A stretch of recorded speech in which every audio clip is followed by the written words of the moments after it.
Hello students, welcome to study made simple. तो आज हम पढ़ने वाले हैं लॉगरिथमिक फंक्शन के बारे में, ठीक है, जिसको हम लॉग फंक्शन भी बोलते हैं। ओके, सो स्टार्ट करते हैं। So it is a function. Okay, log आपके पास क्या होता है? एक फंक्शन होता है, ठीक है। तो इसको मैं ऐसे लिख देता हूँ, y is equal to log base a है इसका और यहाँ पे x, ठीक है। तो यहाँ पे अब इसका थोड़ा इंट्रोडक्शन समझ लेते हैं कि क्या क्या है आपके पास, कि y क्या है, ठीक है, a क्या है, x क्या है, ठीक है। तो x जो है वो आपको पता है क्या होती है आपकी, यहाँ पे ये आपकी होने वाली है लॉग की domain. Okay, this is the domain. ये y क्या होने वाला है? ये y क्या है? तो ये y है आपकी रेंज, ठीक है। और a क्या होता है? ये होता है आपके पास लॉग का बेस, ठीक है। तो ये इंट्रोडक्शन हो गया कि लॉग फंक्शन में आपके पास क्या क्या होता है, ठीक है। रेंज, ओके, y आ गई आपके पास, बेस होगा किसी भी लॉग का, और डोमेन होगी वैल्यू ऑफ x, ठीक है। आपको पता है कि x एक्सिस आपके पास क्या होती है? डोमेन एक्सिस होती है, ठीक है। और y एक्सिस क्या होती है आपके पास? रेंज एक्सिस होती है, ठीक है। अब नेक्स्ट देखते हैं। तो लॉग से हमें मिलता क्या है, ठीक है। तो लॉग की अगर मैं एक बहुत ही सिंपल वर्ड्स में आपको बताऊं तो लॉग गिव्स पावर, ठीक है। लॉग आपको पावर देता है, ठीक है। और पावर का मैथ्स में मतलब होता है एक्सपोनेंट, ठीक है।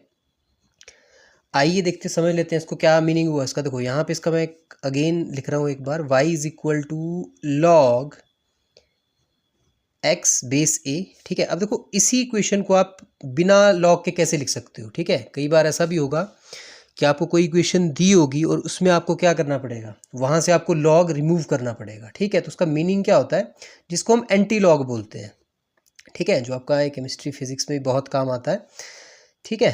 तो अब देखो इसका मीनिंग क्या हो, इसका मीनिंग ये हुआ, इसका मीनिंग क्या है, मतलब ये बोल क्या रहा है यहाँ, ठीक है। इसका मीनिंग ये है कि ए की पावर क्या होगी कि आपके पास x मिल जाए, दैट मीन्स a की पावर y, ठीक है। क्योंकि देखो इसको सॉल्व करने के बाद हमको क्या मिलने वाला है, देखो इसको जब हम सॉल्व करेंगे तो हमें y मिलने वाला है, ठीक है। तो ये y क्या है, तो y जो है आपके पास ये एक्सपोनेंट होने वाला है आपके पास, ठीक है। ये आपका एक्सपोनेंशियल फंक्शन में एक्सपोनेंट रहेगा ये, ठीक है।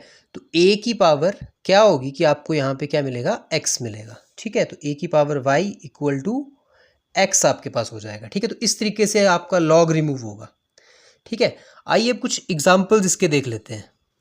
ओके, तो आइए कुछ एग्जाम्पल देख लेते हैं। तो पहले वाले इसको सॉल्व करते हैं। लॉग बेस 2 लॉग 8 की वैल्यू हमें बतानी है, ठीक है। इसका मीनिंग क्या है कि 2 की पावर क्या होगी कि आपके पास 8 मिल जाएगा, ठीक है। 2 की पावर, ठीक है। इसको मैं कैसे लिख सकता हूँ, देखो लेट अस सपोज इसको मैं कोई के बराबर कर देता हूँ, ठीक है। इसका मतलब क्या हुआ कि 2 की पावर k इक्वल टू 8, ठीक है। देखो ये इसको मैंने लॉग इक्वेशन से एक्सपोनेंशियल फंक्शन में चेंज कर दिया है, ठीक है।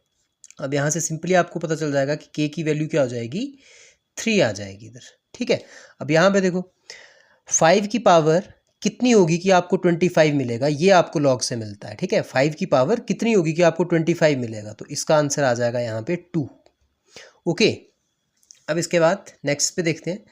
10 की पावर कितनी होगी कि आपको 100 मिल जाए, ठीक है। 10 की पावर कितनी होगी कि आपको 100 मिल जाए, तो आपको पता है कि इसका आंसर आ जाएगा 2, ठीक है। 10 की पावर 2 कितना हो जाता है, 100 हो जाता है, ठीक है। अब यहाँ पे देख लेते हैं कि 2 की पावर कितनी होगी कि आपको 32 मिल जाए, तो इसका आंसर आ जाएगा इधर 5, ठीक है। तो ये कुछ बेसिक एग्जाम्पल थे। अब आइए बात करते हैं इसकी डोमेन, रेंज और बेस के बारे में, ठीक है, कि उनके ऊपर क्या रिस्ट्रिक्शंस लगती हैं।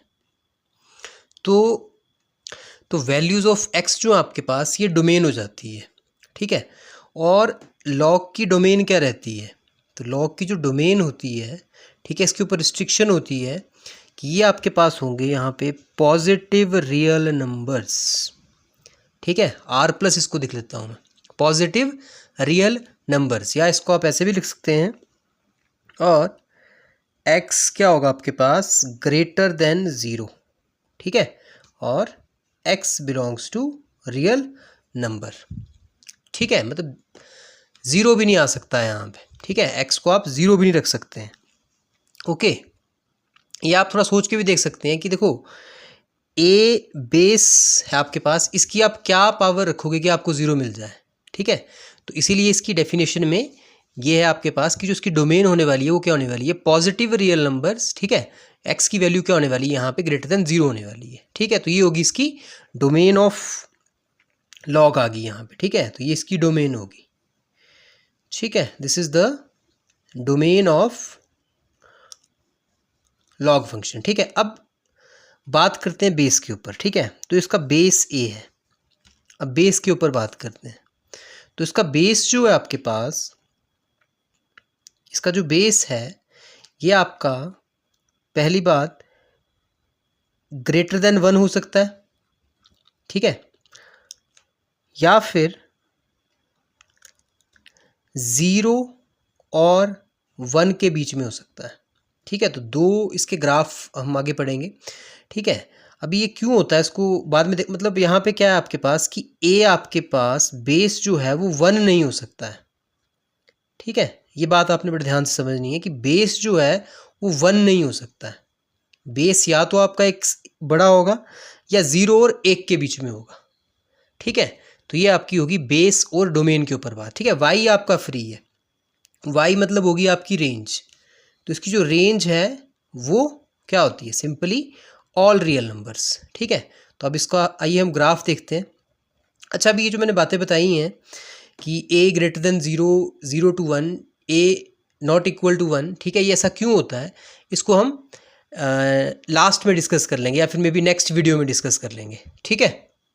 अभी आपने सिंपल समझना है कि ये सब रिस्ट्रिक्शंस मतलब ये इसीलिए हैं क्योंकि मतलब इस इनके बेसिस पे ही लॉग को हमने डिफाइन किया हुआ है, ठीक है, ओके। तो आइए अब इसका ग्राफ देख लेते हैं, इसमें हम फर्स्ट पार्ट को डिस्कस करते हैं। जब आपके पास क्या होगा, जो बेस है उसकी वैल्यू क्या होगी, 1 से बड़ी होगी, ठीक है, ओके। तो चेक कर लेते हैं, तो यहाँ पे मैंने बेस ले लिया y is equal to log base 2 ले लेते हैं, ठीक है, बेस 2 का ग्राफ बना लेते हैं इसका, ठीक है। तो किस तरीके से बनेगा, तो इसको हम वैसे ही बनाते हैं जैसे आपने क्लास 9th या 10th में सॉल्व कर रखा होगा, x की कुछ वैल्यू लेके आपके पास y की वैल्यू आ जाती है, ठीक है। तो सबसे पहले यहाँ पे x की वैल्यू 1 लेते हैं, ठीक है, तो जब आप देखो x को 1 रखोगे, ठीक है, मैं यहाँ पे सॉल्व कर देता हूँ, जब आप x को 1 रखोगे, ठीक है, तो 2 की पावर आप कितनी रखोगे कि आपके पास आंसर 1 आए, ठीक है, 2 की पावर आप कितनी रखोगे कि आपके पास 1 मिले, ठीक है, तो आपका आंसर आएगा 0, ठीक है, 2 की पावर 0 पे आपके पास क्या आता है 1, ठीक है, तो यहाँ पे y के प्लेस पे आ जाएगा 0, ठीक है। अब x को लेते हैं 2, ठीक है, लॉग बेस तो 2 रहेगा, अब x की जगह पे हम ले रहे हैं 2, ठीक है, तो 2 की पावर कितनी लूँ मैं कि आपको 2 ही मिले, तो आंसर आएगा आपका 1, ठीक है। तो अगर मैं x को 2 रखता हूँ तो y आ रहा है 1, ठीक है। तो आइए इन पॉइंट्स को यहाँ प्लॉट कर लेते हैं, तो x1 y0, तो ये पॉइंट हो गया आपके पास, ठीक है। उसके बाद x2 y1, ठीक है, x2 y1 आपका पॉइंट यहाँ हो गया, ठीक है। अब नेक्स्ट मैं 4 ले लेता हूँ, ठीक है, 3 को कैलकुलेट करना मुश्किल हो जाएगा, तो अभी 4 के ऊपर कैलकुलेट कर लेते हैं, ओके। तो लोग 4 की वैल्यू क्या होगी, देखो 2 की वैल्यू 2 की पावर क्या होगी कि आपको 4 मिल जाए, तो आंसर इज 2, ठीक है, तो ये आ जाएगा आपके पास 4 पे 2, ठीक है। अब 1/2 ले लेते हैं, ठीक है, 1/2 को सॉल्व करते हैं, तो इसको सॉल्व कर लेते हैं, तो क्या आ जाएगा देखो यहाँ पे क्या हो जाएगा, -1 आ जाएगा, ठीक है। तो आइए देख लेते हैं कैसे आएगा -1 ये, ठीक है। तो 2 की पावर कितनी होगी कि आपको 1/2 मिलेगा, ठीक है, तो 2 की पावर कितनी होगी, इस कितनी को मैं x बोल देता हूँ, तो 1/2, ठीक है। तो जब आप इसको सॉल्व करोगे इस तरफ देखो क्या बन जाएगा, ये आपके पास बन जाएगा, इसको रफ वर्क में रहेगा ये, तो 2 की पावर x, तो इस 1/2 को आप लिख सकते हैं 2 की पावर -1, तो यहाँ से देखो 2 से 2 कंपेयर हो गया और x की वैल्यू आ गई इधर -1, ठीक है, ओके। तो जब आप यहाँ पे क्या कर रहे हैं, एक्स को 1/2 रख रहे हैं, ठीक है, तो आपको यहाँ पे क्या मिल रहा है, -1 मिल रहा है। ओके, तो एक्स की वैल्यू क्या थी आपके पास यहाँ पे 4 लेने पे आपके पास क्या आया था, देखो जब हमने 4 लिया था तो y की वैल्यू 2 आई थी। अब इसके बाद नेक्स्ट x की वैल्यू जब हम क्या कर रहे हैं, इसमें 1/2 ले रहे हैं, ठीक है, तो आपके पास y मिल रहा है -1, ठीक है। अब एक और ले लेते हैं यहाँ से कि जब हम क्या करते हैं, इधर यहीं पे रफ वर्क इस जगह मैं कैलकुलेट कर लेता हूँ, ठीक है, यहाँ नीचे करते हैं। सो log 1/4, ठीक है, बेस 2 है, तो क्या आंसर आएगा इसका, सॉल्व कर लेते। देखो 2 की पावर कितनी होगी, तो 2 की पावर जो भी है मतलब y आएगा, तो मैं यहाँ पे इस पर y लेता हूँ, y, ठीक है। तो 2 की पावर कितनी होगी कि आपके पास 1/4 मिलेगा, ठीक है। जब आप इसको सॉल्व करोगे तो इसको आप लिख सकते हो 2 की पावर y और 2 की पावर -2, ठीक है। तो यहाँ से y की वैल्यू आ गई -2। ओके, तो जब हमने यहाँ पे 1/4 लिया तो कितना आएगा, -2। आइए इनको ग्राफ में प्लॉट कर लेते हैं। 1/2 का मीनिंग क्या है, तो 1/2 का मीनिंग है 0 और 1 के बीच में हाफ, ठीक है। तो उस पॉइंट पे आपके पास आंसर क्या आ रहा है, -1 आ रहा है, ठीक है। तो ये पॉइंट हो गया आपके पास यहाँ पे, ठीक है। उसके बाद 1/4, तो 1/4 होगा आपका 1/2 और इसके बीच में, ठीक है। तो यहाँ कहीं रहेगा आपके पास 1/4, तो 1/4 पे आपके पास आंसर आ रहा है 2, ठीक है। देखो अब ये जो ग्राफ है आपके पास y = log बेस 2 के ऊपर x, वो कुछ इस तरीके से बनेगा, ठीक है। This is the function of log 2x, ठीक है। और देखो अगर आप बेस को बढ़ा देते हो, ठीक है, तो अगर आप बेस को बढ़ा देते हो तो क्या होगा आपके पास, अगर आप इसका बेस को इंक्रीज कर दोगे तो ये ग्राफ को नीचे आएगा, ठीक है। आप अपनी बुक में भी चेक कर सकते हैं कि log 10 का जो ग्राफ बनेगा वो कैसे बनेगा, वो नीचे बनेगा इसके, ठीक है। ओके, क्योंकि जैसे आप बेस इंक्रीज करते हो, ठीक है, तो आपकी कम पावर के ऊपर ही बहुत हाई वैल्यू आ जाती है, ठीक है। तो जैसे जैसे आप x की वैल्यू को बढ़ा रहे हो, ठीक है, और अगर बेस आपका बहुत ज़्यादा है, ठीक है, तो वो वहाँ पे y जो है आपके पास वो इतना ऊपर नहीं जा पाएगा, ठीक है। तो ये आपके पास फर्स्ट केस आ गया। ओके, तो अब बात करते हैं आपके सेकंड केस के ऊपर। तो आइए अब दूसरा केस डिस्कस कर लेते हैं, और यहाँ पे मैं ग्राफ बनाने वाला हूँ आपके पास y = log, अब यहाँ पे बेस ले लिया है मैंने 1/2, ठीक है। अब बेस है आपके पास 1/2 ऑफ x, ठीक है। तो फर्स्ट वही है, यहाँ पे x को 1 ले लेते हैं, ठीक है। तो x को जब मैं 1 रखूँगा तो 1/2 की पावर कितनी होगी आपके पास, यहाँ पे क्या मिले आपको 1 मिले, ठीक है। तो 1/2 की पावर अगेन क्या होगा, 0, ठीक है। तो लॉग के ऊपर ये पॉइंट तो रहता ही रहता है, ठीक है। This point is your 1, 0। Okay, अगला पॉइंट देखते हैं अब। तो x को 2 रख के देखते हैं, x को 2 रखते हैं, ठीक है, सॉल्व कर लेते हैं यहाँ पे। सो log 1/2, ठीक है, और ये 2 है, ठीक है। तो 1/2 की पावर कितनी होगी कि आपको 2 मिल जाए, तो इसको कैसे सॉल्व करेंगे आप कि 1/2 की पावर कितनी होगी, इसको मैं y लिखता हूँ, ठीक है, कि आपके पास यहाँ पे 2 ही मिलेगा, ठीक है। तो इसको क्या करोगे, जब आप इसको ऊपर करोगे, इसको रेसिप्रोकल में ऊपर लेके जाओगे तो वहाँ पे आ जाएगा -y = 2, ठीक है। तो यहाँ से आपको समझ में आएगा कि y की वैल्यू आएगी इधर -1, सॉरी, ठीक है। तो यहाँ पे आ गया -1, ठीक है। तो x2 और y -1, यानी कि ये पॉइंट हो गया आपके पास। देखो ग्राफ किस तरीके से आने वाला है आपके पास। अब नेक्स्ट चलते हैं, आपका 4 लेते हैं यहाँ पे, ठीक है। log बेस 1/2 और 4 के ऊपर बात करते हैं, तो क्या आएगा, देखो यहाँ पे 1/2 करेंगे इधर, तो 1/2 की पावर y = 4 करेंगे, ठीक है। तो जब इसको थोड़ा सा यहाँ पे मैसी हो गया है, बट आई होप आपको समझ में आ रहा होगा। तो ये हो गया, तो 2 की पावर यहाँ पे -y हो जाएगा, बेसिक एक्सपोनेंशियल एक्सपोनेंट्स के रूल यहाँ पे लग रहे हैं, ठीक है। तो यहाँ से देखो आपके पास क्या आ गया, y की वैल्यू आ गई -2, ठीक है। तो यहाँ से y की वैल्यू आ गई आपके पास कितनी आ गई, यहाँ से जब 4 रखा तो -2y, ठीक है।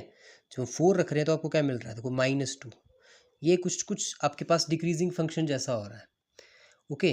और जब मैं यहाँ पे देखो x की वैल्यू 1/2 लूँगा, जब 1/2 वैल्यू लूँगा तो आपको यहाँ पे मिलेगा 1।